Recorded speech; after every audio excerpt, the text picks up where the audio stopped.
But for now, I want to talk a little bit about this idea of like, what is happiness and what does it mean to lead a happy life and to be a happy person and things like that. And I have a couple of little definitions for you that some people have put forwards, and I'm going to kind of read them out and thought we could discuss them and see what you guys think. So I haven't done much research for this episode. That's okay. Could I give you what my definition is? Because it'd be interesting whether otherwise I'm going to look like I'm nicking someone. No, that's okay. But I've heard definitions where happiness is having as much pleasure as possible, whereas I kind of frame it in the opposite. I think it's the avoidance of fear and pain. So the more you avoid fear and pain, the more happy you are. I kind of see that as the a priori rather than the other way around. That is very close to a definition by two scientists called Ryan and Deci in 2001. They said happiness is the presence of positive emotions and absence of negative emotions.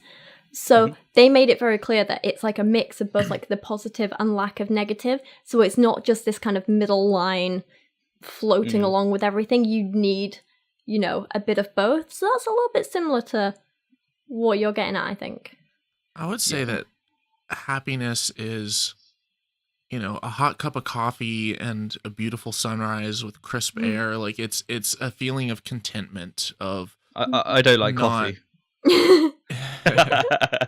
of peace, of not feeling stressed out or worried or depressed, but just feeling like all is well with the world. And it might arise from a whole swath of different possibilities of different, you know, whether it's helping others, whether it's doing something, whether it's feeling like you've accomplished something that would be remembered, but feeling a certain amount of pride in your work and contentment with your life. I know that's a weird way of putting it, but no, that's really good. There's a couple of things I want to pick up on there. And one of them is that you said it was a feeling of all being well in the world. And that's something we're going to come back to in a minute.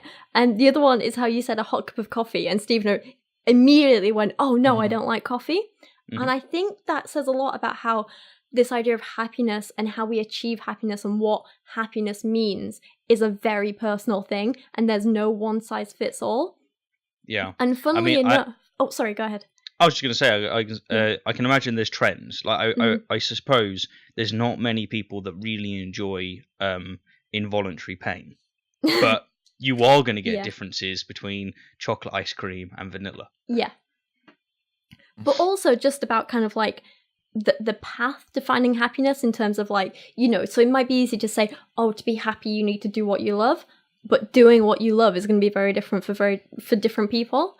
So, and a very hard question, right? Exactly. That changes. Exactly. So one of the first people I found to actually write about this in a lot of detail wasn't actually until Paul Dolan in 2014, when he wrote the book Happiness by Design, which is a great book, and it's all about finding happiness and finding pleasure and finding purpose in your life.